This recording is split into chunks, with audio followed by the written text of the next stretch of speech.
Well, the night skies are often filled with birds making their arduous seasonal migration, and dark is essential for their safety. Joining me to discuss a local initiative to help migratory birds find their way is Elizabeth Filippini. Excuse me, Fili- Filippelli? Filippelli. I got it right That's okay. before and then I lost it. Filippelli, Conservation Director at the Duval Audubon Society. Welcome, Elizabeth. Thank you for having us, Anne. Also, Ashantae Green, Sustainability Manager for the City of Jacksonville. Good morning, Ashantae. Good morning. So let's start, if we can. Why is this region so crucial for migratory birds? Sure, there's 4 flyways on the United States, and we're the second largest flyway. We're in the Atlantic Flyway, and we just have a lot of birds migrating over us, and Jacksonville is right in the path. So artificial light adversely affects the birds. So we're asking folks to dim their lights during migration to help the birds. What's a flyway? There's 4 flyways coming from Canada all the way down to down past into Central America. Yeah, Okay, and it's a these are the birding flyway. Yes, the birds stick to these similar paths year after year. correct. Yeah, Mhm. and so what kind of birds are we talking about?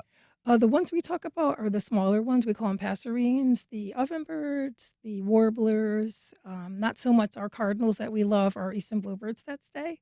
So it's more the travelers. The red knot, believe it or not, travels 388 marathons twice a year to go up and down. Yes, the red knot.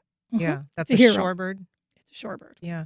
So, this is a path that is impacted by light, and it's interesting, Ashante. I mean, we're looking at this map, and we'll show a shot of it, but it's basically it measures how many birds are in the night sky.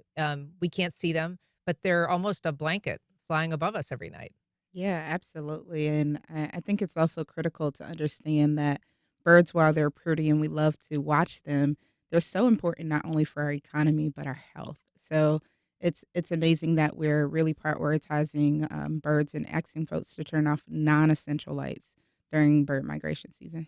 I mean, we think of birds, up in the sky. I have heard about concerns about skyscrapers as, a problem for birds if they're flying into them or they're reflective. But why is what's happening at the ground level in my own home significant?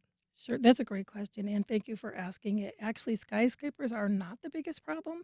It's actually approximately 50% of the strikes happen in our homes, believe it or not. Oh, And in buildings, it's usually the first 3 floors. So we actually did a free bird-friendly window assessment with Ashanti downtown, and we looked at some of the buildings that the city owns, and we found some reflective buildings that we want to help and retrofit and get them fixed so that the birds won't smash into how them. do you retrofit a building that's already got its reflective windows I'm up? so glad you asked. This is one of the ways. They're called visual markers. I don't know if everybody can see them. People who are watching will be able to see it, but it's basically a transparent, kind They're of like little, dotted correct. surface. Yeah, and how it works is the dots need to be placed 2 inches apart. And that's how the birds look at this and they say, oh, I can't squeeze between here because we have hummingbirds and hummingbirds are the smallest birds. So they have to be able to look at this and go, row, I can't fit in here and avoid the window. I want to mention one more thing because Stacy asked about this. This is a $9.99 pen on Amazon that you could do the same thing to your windows. It's a what kind of pen? It's a white Sharpie pen, I gotcha. oil based. Okay, so you can actually draw those on Hmm. your windows yourself.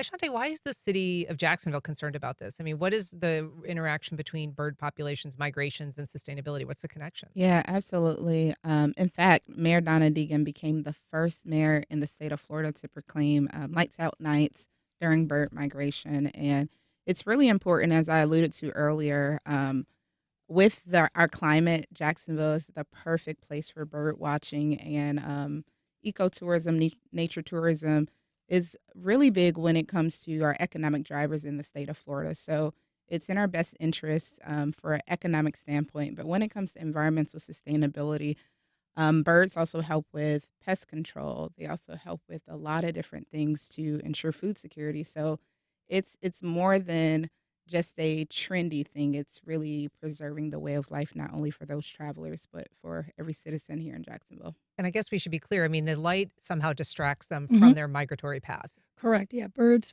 fly at night. These birds fly at night because they don't want to get killed by predators, and because it's cooler, so it's easier for them.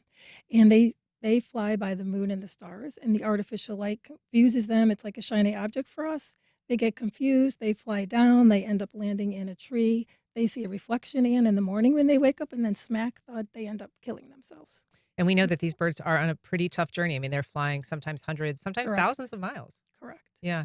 So if you don't believe us, there's actually this, as I said, this graphic that you brought. Tell us what this depicts and where people can find it. Sure, it's called Birdcast, everybody. You can find it online, and it was built by Cornell University, Colorado University, and Amherst.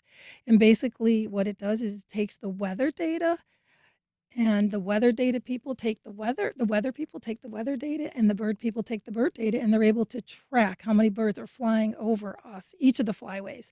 Now they're getting so good with the data, they're getting down to the type of birds. Pretty soon they'll be able to tell you what type of birds based upon the size. And if you Yep. go to this site, it'll tell you that last night Mhm. there was 1.2 million birds that flew overhead. Correct. That was a high night for us. Yep. Oh, Mhm. extraordinary. Well, advice, turn the lights off, building dots. And where could they get information if people are interested in finding it? Absolutely. Thanks, Ann. Certainly on our website, duvalaudubon.org, you can go to the zoo. The zoo is one of our partners. You can look up the zoo as well.